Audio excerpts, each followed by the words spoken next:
Antes de entrar de lleno en lo que son las disoluciones, hay que ver este diagrama que tenemos aquí, ¿ok?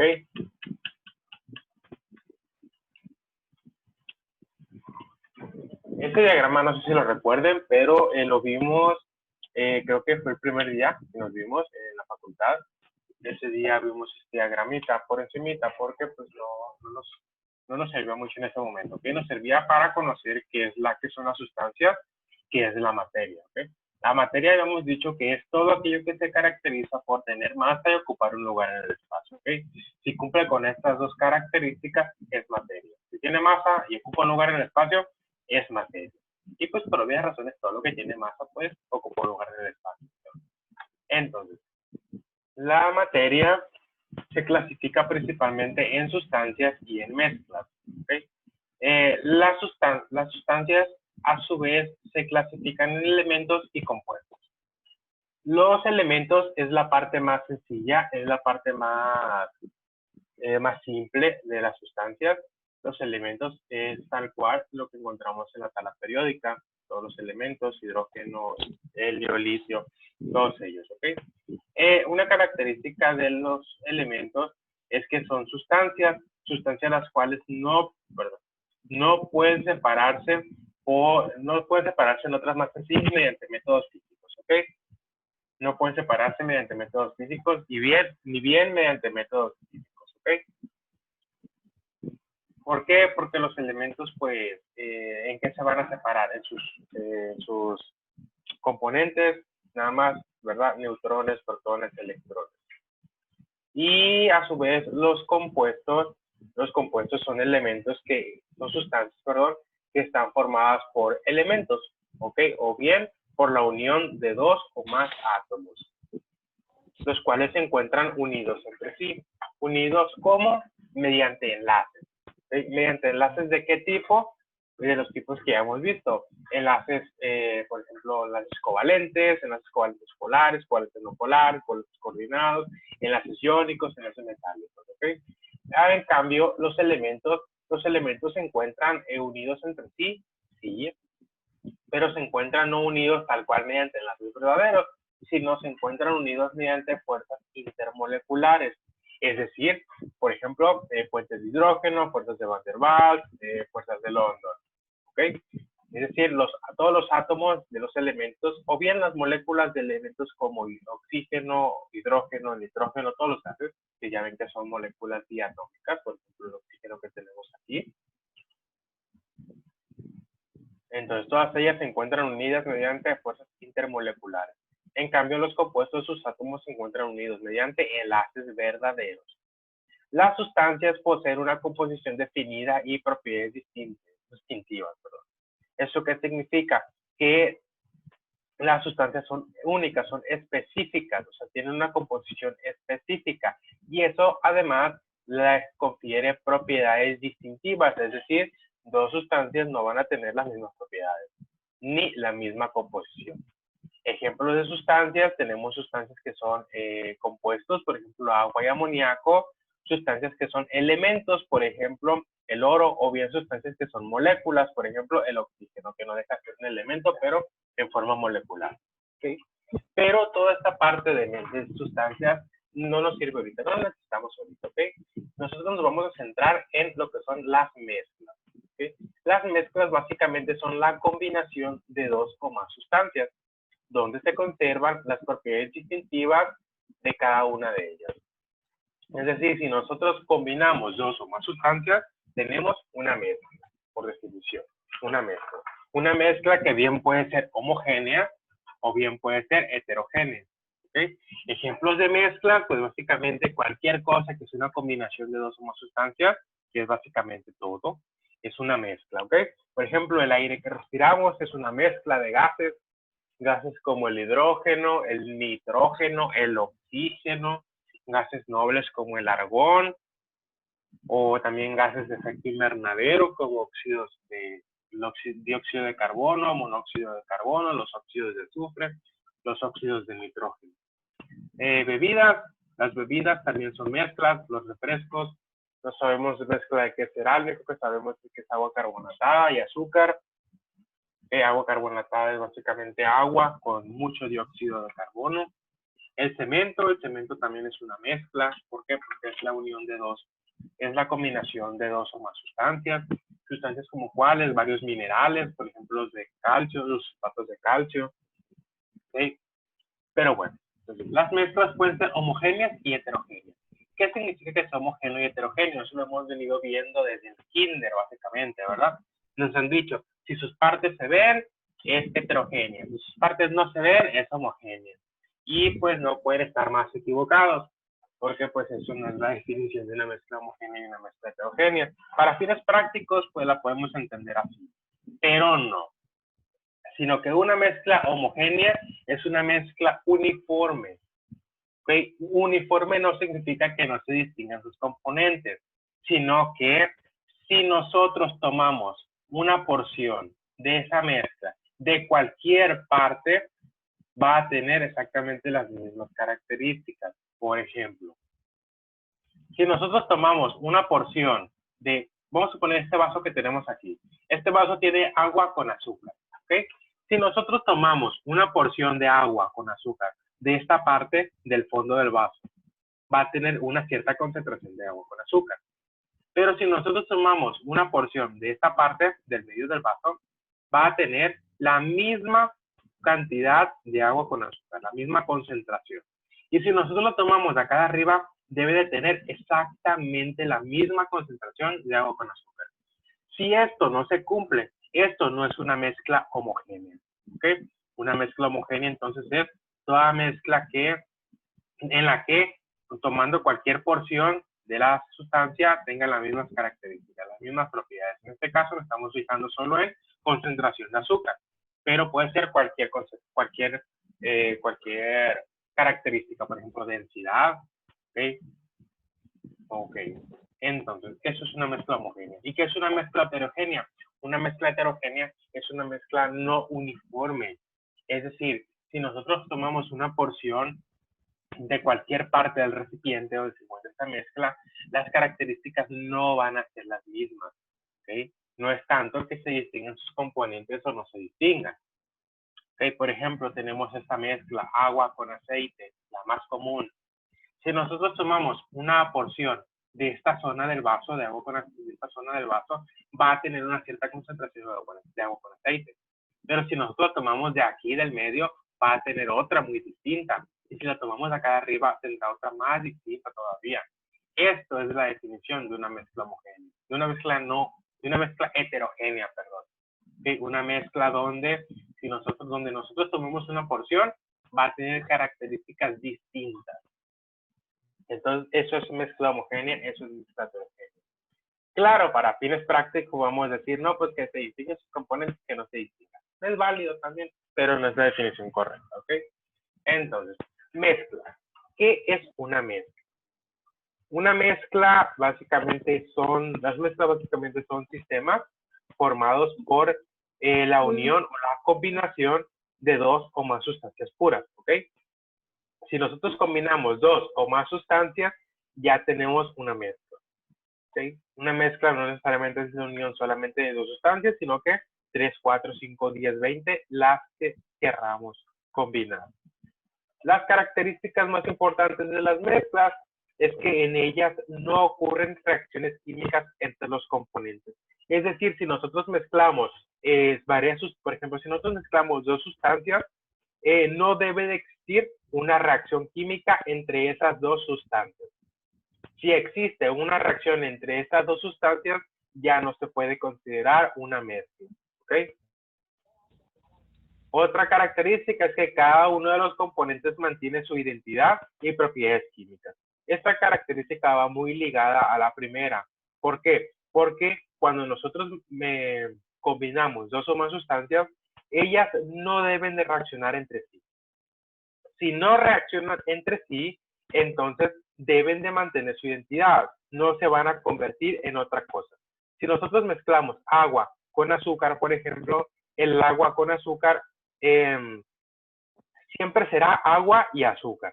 Es decir, nosotros vamos a poder identificar las características o las propiedades químicas del agua y vamos a poder identificar también las características o las propiedades químicas del azúcar.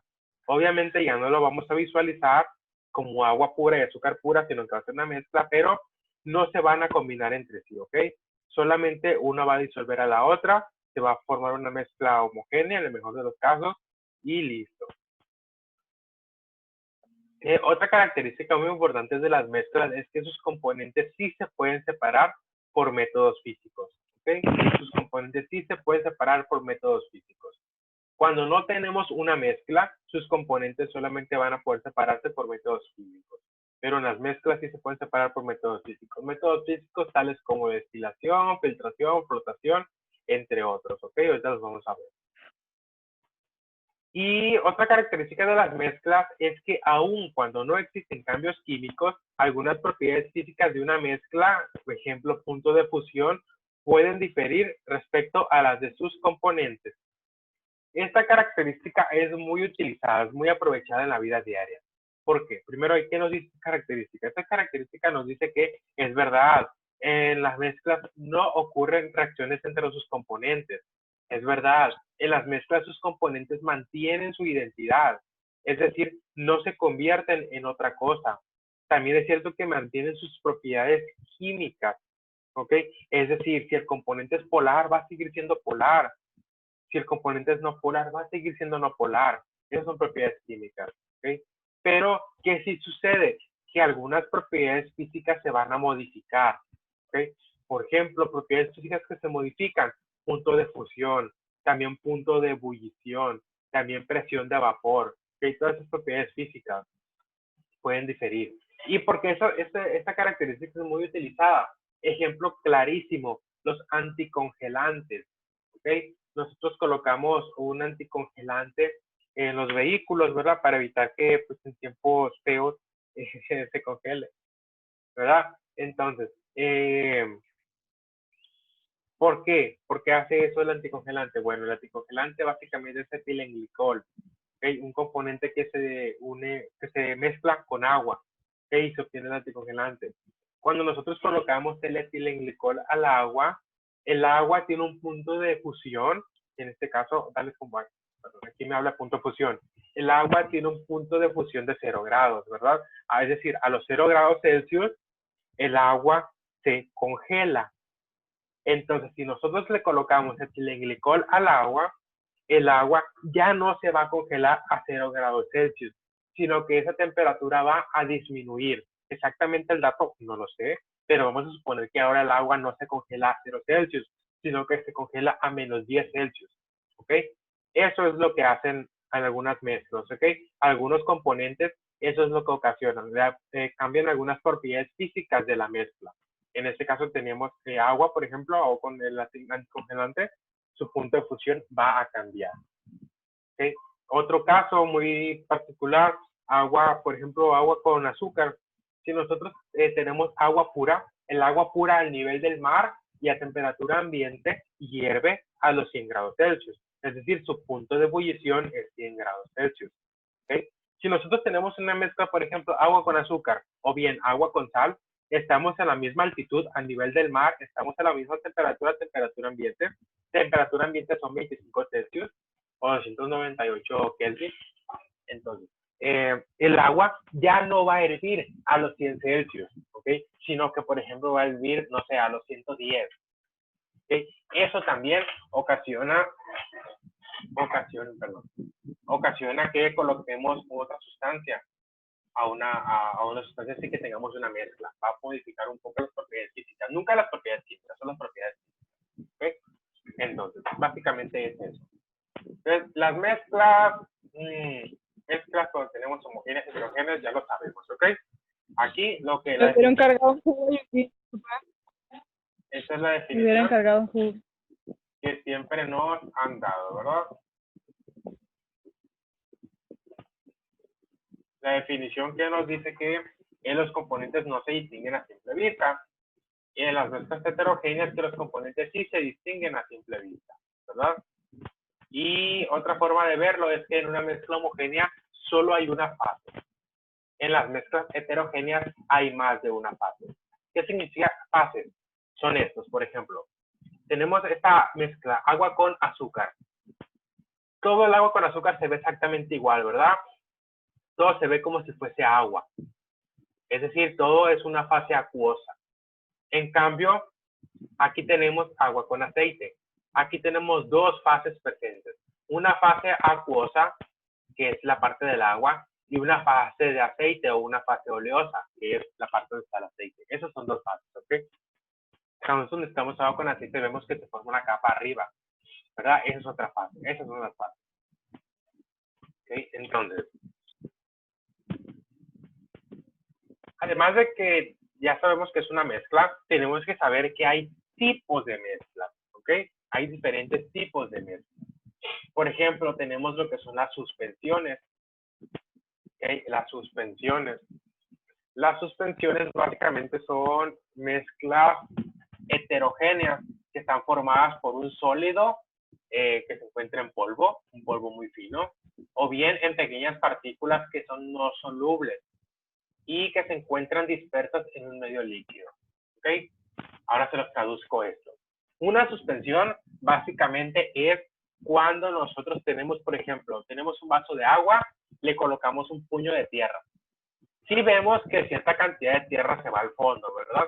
Pero también vemos que el agua queda turbia, queda café. Eso es una suspensión, ¿ok? Las partículas del polvo de la tierra, que son partículas sólidas, se encuentran suspendidas. Es decir, se encuentran nadando, se encuentran flotando en el agua que tenemos, ¿ok? Eso es una suspensión. Es una mezcla heterogénea porque las características de esta parte de la sustancia, ni de esta de acá y de esta de acá, no van a ser las mismas, ¿ok? A la concentración de tierra y agua aquí no es la misma que la de tierra y agua acá, ¿ok? ¿Por qué? Porque las partículas se encuentran suspendidas y por acción de la gravedad van bajando cada vez más, ¿ok? Van bajando hasta que se sedimentan en el fondo. Entonces, si nosotros dejamos un puño de agua con tierra un tiempo sin mover la bandejita o el vasito, vemos que el agua cada vez empieza a aclararse más y abajo vemos todo en el fondo, ¿okay? Todo sedimentado. Básicamente, esas son las suspensiones, como su nombre lo indica. Es una mezcla heterogénea que se encuentra formada por un sólido suspendido en un líquido. ¿Okay? Sólido suspendido en líquido, de ahí su nombre, suspensión. ¿Okay? Un ejemplo de esas suspensiones, los jugos hechos con fruta natural. Por ejemplo, el jugo de naranja natural, vemos que tiene ciertos grumitos, ¿verdad? Por así decirlo. Entonces, es eso. Los grumitos serían el sólido que se encuentra suspendido en el jugo de naranja. Entonces, nosotros para poder consumir lo que hacemos, lo agitamos, ¿verdad? Entonces, ¿qué provocamos cuando se agite? Provocamos que se esté formando una suspensión. Otro ejemplo más claro todavía, los medicamentos. Si han visto que, o han pedido, más de alguno ha ido a la farmacia y pedir una suspensión, ¿verdad? Una suspensión para X cosas. Aquí tenemos, por ejemplo, ibuprofeno en suspensión. ¿Qué significa que tengamos ibuprofeno en suspensión? Que tenemos un recipiente con ibuprofeno, que tenemos un recipiente con ibuprofeno y un medio, ok, un excipiente. En el caso de la farmacia, los medicamentos se llaman excipientes, no tanto disolventes, sino excipientes. Entonces, ¿nosotros qué hacemos para poder consumir la suspensión? La tenemos que agitar, ¿verdad? Si nosotros la agitamos y ya la podemos consumir, ya la podemos dosificar, ya se la podemos dar a que nos tengamos que dar. Pero notamos que tiene una especie de muchos grumitos, ¿verdad? Ah, pues eso es una suspensión. Cuando nosotros la agitamos, lo que hacemos es homogeneizar la mezcla. ¿Para qué? Para que tratar de que esos grumitos queden dispersos por toda la mezcla, y queden suspendidos de la forma más homogénea posible. Al final de cuentas son mezclas heterogéneas, pero ese es el ejemplo más claro de lo que es una suspensión. La suspensión básicamente son pequeños sólidos dispersos en un líquido. Otro ejemplo, las pinturas. Si ustedes dejan una pintura, por ejemplo, en una repisa, dejan una pinturita, pintura no de uñas, sino una pintura vinílica, por ejemplo. Déjenla ahí por mucho tiempo. Después vayan a verla. Se van a dar cuenta que en el fondo hay una cosa como una pasta dura. Y arriba, en la parte de que vemos como un líquido aceitoso, ¿verdad? ¿Es por qué? Porque el componente de la pintura, los sedimentos, en este caso los sólidos en polvo se suspendieron, se fueron hacia el fondo. Es por eso que la pintura, antes de usarla, la tenemos que siempre agitar. ¿Para qué? Para homogeneizar. ¿Por qué? Porque son suspensiones. ¿Sí? Entonces, básicamente, esas son suspensiones. Otra característica de una suspensión es que sus partículas son visibles a nivel macroscópico. Es decir, hay muchos casos, sino que en la mayoría de los casos podemos observar esas pequeñas partículas sólidas nadando en el medio dispersante, ¿okay? En el líquido. Otra característica de una suspensión es que son filtrables. Si nosotros utilizamos un filtro, podemos separar los componentes sólidos del líquido. Obviamente hay algunos sólidos más grandes que otros, ¿verdad? Entonces necesitaríamos algunos filtros muy pequeños, muy finos, de micras muy pequeñas, de poro muy pequeño, muy fino. Pero es posible hacer, es posible hacer. Entonces, estas son suspensiones. Pero además de las suspensiones, tenemos lo que son las emulsiones, o bien los coloides.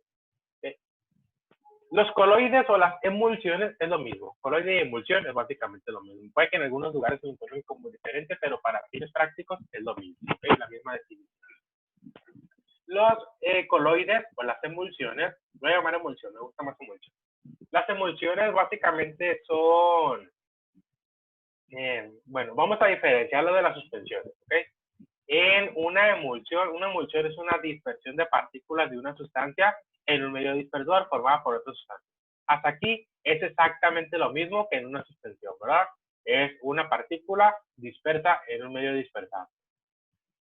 Pero, ¿qué pasa? Que la fase dispersa y el medio dispersor pueden ser tanto gases como líquidos, como sólidos, o una combinación de diferentes fases, ¿ok?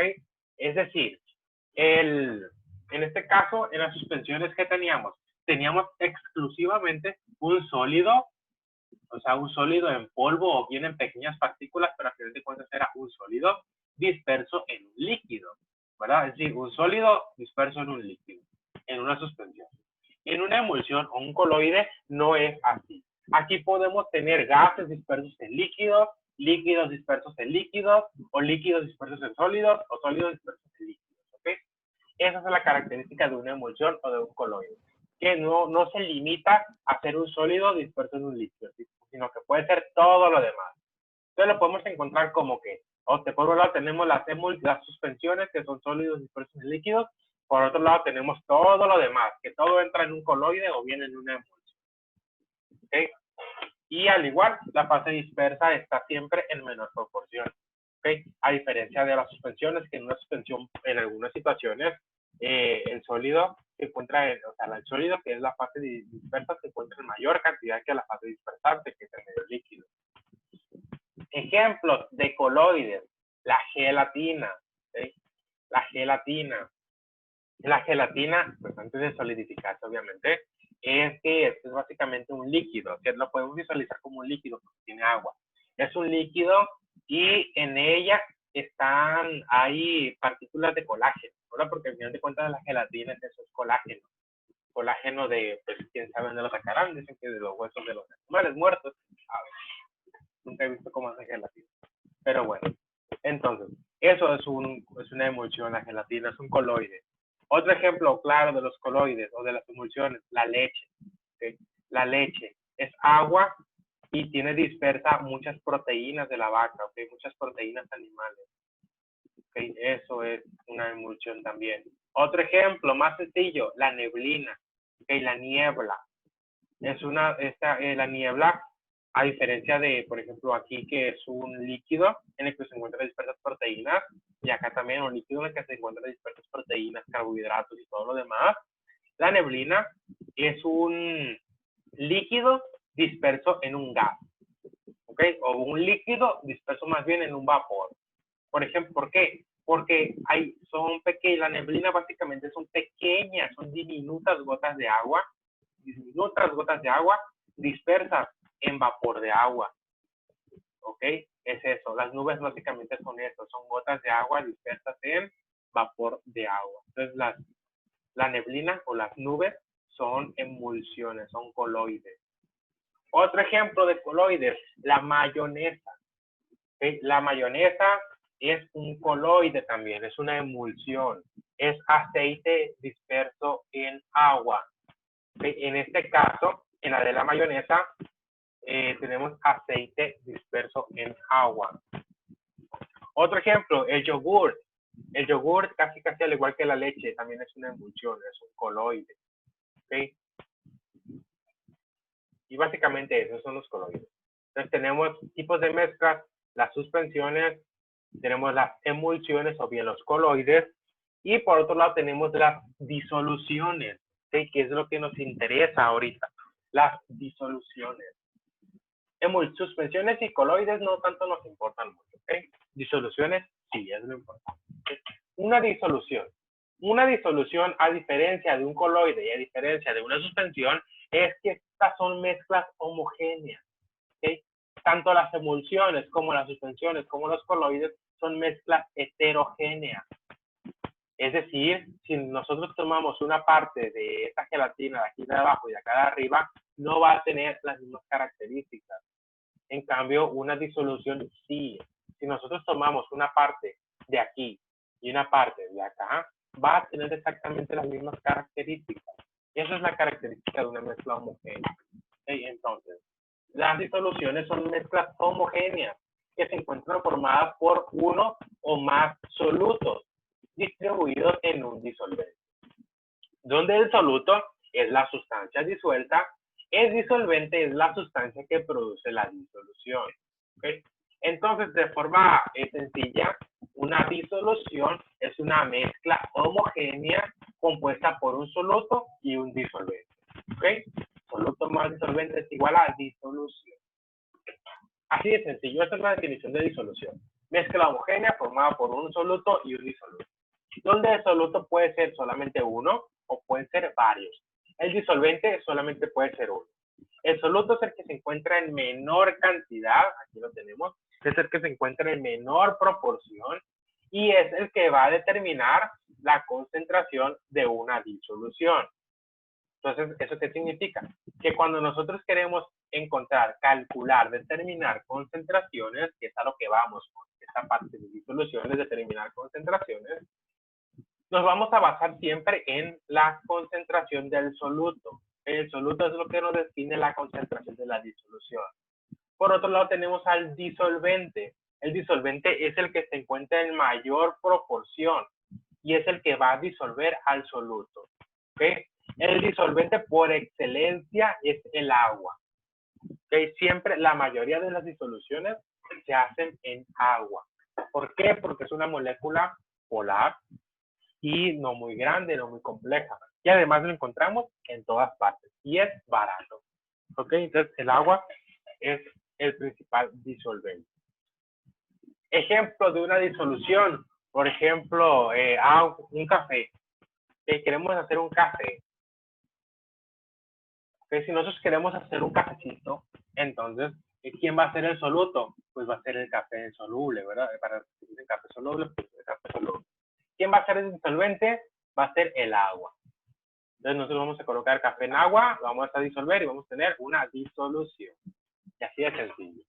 ¿Ok? Entonces, esas son disoluciones. Esa es la definición de una disolución. Pero pues antes de entrar de lleno con lo que es las disoluciones, tenemos que ver los métodos de separación. ¿Ok? Ya vimos que hay básicamente 3 o 4 tipos de mezclas. Suspensiones, coloides, emulsiones y disoluciones. Las 3 primeras son mezclas heterogéneas, las disoluciones son mezclas homogéneas. ¿Okay? Y bueno, vamos a ver métodos de separación.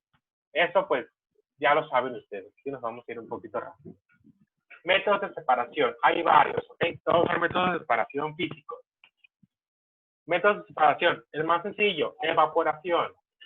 La evaporación consiste en separar componentes mediante evaporación, cuando solo un componente es de interés. Es decir, nos vamos a aprovechar del punto de ebullición para poder separar componentes. Pero ¿qué sucede? Que si nosotros queremos separar por evaporación, solamente vamos a poder separar un componente. ¿Por qué? Porque si nosotros tenemos una mezcla, por ejemplo, de agua con alcohol, es decir, el agua tiene un punto de ebullición distinto al del alcohol. Pero si nosotros ponemos a ebullir agua, ¿qué va a pasar? que solamente al final vamos a poder recuperar uno de los dos componentes, nada más. ¿Cuál? El agua. ¿Por qué? Porque el punto de ebullición del alcohol es menor al del agua. Entonces el alcohol se va a evaporar primero. Entonces eso es evaporación básicamente. Luego tenemos el método de destilación. El método de destilación básicamente es el método de evaporación pero mejorado.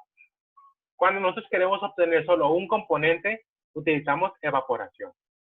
Pero si nosotros queremos obtener un componente que tiene un punto de ebullición menor al del agua, entonces utilizamos destilación. ¿Sí?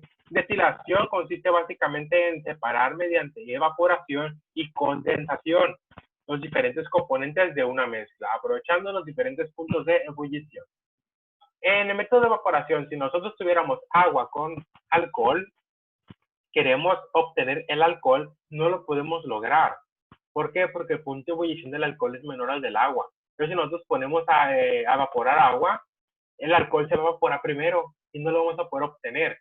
En cambio, con el método de destilación sí, porque si aquí en este matraz tenemos agua con alcohol, nosotros comenzamos a evaporarlo, ¿qué va a pasar? Que el vapor, el alcohol se va a evaporar primero a una menor temperatura que la del agua.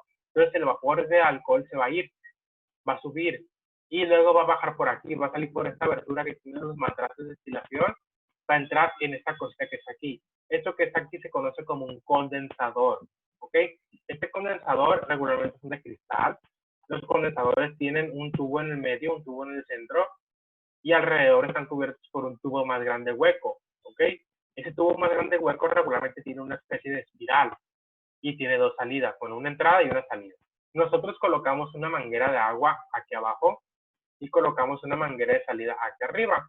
Nosotros abrimos a la llave, entra agua por debajo, empieza a subir por el espiral que tiene y sale por arriba y se recicla, ¿ok? Entonces, ¿esto para qué sirve? Para que el vapor del alcohol, en este caso estamos hablando del alcohol, suba, pase por aquí. Cuando llegue aquí, la temperatura del agua que está fluyendo por aquí, que es fría, ¿qué va a hacer? Va a condensar el vapor de alcohol que está pasando por ese tubo del centro. Lo va a condensar. Así que al final vamos a obtener el alcohol líquido otra vez. Eso es destilación. ¿Okay? Aprovechamos la diferencia de puntos de ebullición distintos para separar dos sustancias. Hacia el final, en este matraz vamos a obtener el alcohol, en este matraz nos vamos a quedar con el agua. ¿Cómo aseguramos que aquí obtenemos solamente agua y aquí solamente alcohol? Siempre manejando la temperatura, ¿ok? Siempre estando pendiente de la temperatura. Esto que tenemos aquí en el medio es un termómetro, ¿ok? Mientras la temperatura no pase de 100 grados Celsius, el agua no debería evaporar. Solamente el alcohol, ¿ok? Otro método de separación es el tamizado, ¿ok? El tamizado es un método físico que se utiliza para separar componentes de una mezcla en función del tamaño de las partículas, ¿ok? Se utilizan esta especie de discos, son como unos discos metálicos con unas rejillas abajo. Estas rejillas, esos son los tamices, ¿ok? Se utilizan en química principalmente para separar, en la farmacia, más que nada, para separar componentes en función del tamaño de la partícula. Nosotros sabemos que cuando tenemos algunas mezclas heterogéneas, tienen partículas muy grandes, otras muy pequeñas, así, ¿verdad? Entonces, el tamizado se utiliza para eso, para separar las partículas en función del tamaño de la partícula. Regularmente se utilizan varios de esos tamices, cada uno con un diámetro de partícula más pequeño cada vez, es decir, con cuadritos más chiquitos cada vez, se colocan de esta manera, encimados uno sobre el otro. Arriba se coloca el tamiz con el tamaño de grano, o sea, con el hoyito más grande, hasta abajo con el hoyito más pequeño. Colocamos la muestra y comenzamos a agitar poco a poco, a hacer como un movimiento de vibración. ¿Esto para qué? Para que todo vaya bajando y se vaya quedando en cada rendija la partícula de un tamaño determinado, ¿okay? Este principio es el que utilizamos en la cocina para separar, por ejemplo, para tamizar harina. Ya ven que cuando necesitamos harina o masa seca, ¿qué hacemos? La ponemos en un tamiz y la tamizamos, ¿verdad? ¿Esto con qué propósito? Con el propósito de quitar los grumos, ¿verdad? Los pedazos grandes, feos. Pues para eso lo hacemos, principalmente en repostería. ¿Ok? O también con la azúcar con azúcar glass, ¿verdad? Entonces, otros métodos de separación. La filtración. Este método ya es el más común, más conocido por todos, ¿verdad? La filtración es un proceso de separación de sólidos suspendidos en un líquido mediante un medio poroso, el cual retiene los sólidos y deja pasar los líquidos. Es decir, nosotros tenemos lo que es un filtro. Un filtro es un medio, ¿okay? Es un medio que tiene un cierto tamaño de poro, ¿okay? Tiene poros de un cierto tamaño. Entonces, cuando nosotros dejamos caer una mezcla que tiene un sólido suspendido, ¿qué va a pasar? Que va a dejar pasar al líquido, pero va a retener al sólido, ¿verdad? Eso es el nivel laboratorio. Este es el método de filtración más común y más práctico. Hay varias variantes de métodos de filtración, por ejemplo, filtración al vacío, en la cual aplicamos vacío en un matraca especial para extraer más rápido el agua y dejar todo el filtrado arriba. ¿Okay? Hay filtros con diferentes tamaños de poro y para filtrar diferentes tamaños de partículas, pero no hay mucho que decir del método de filtración. Decantación. Decantación es un método mecánico que se utiliza para separar mezclas heterogéneas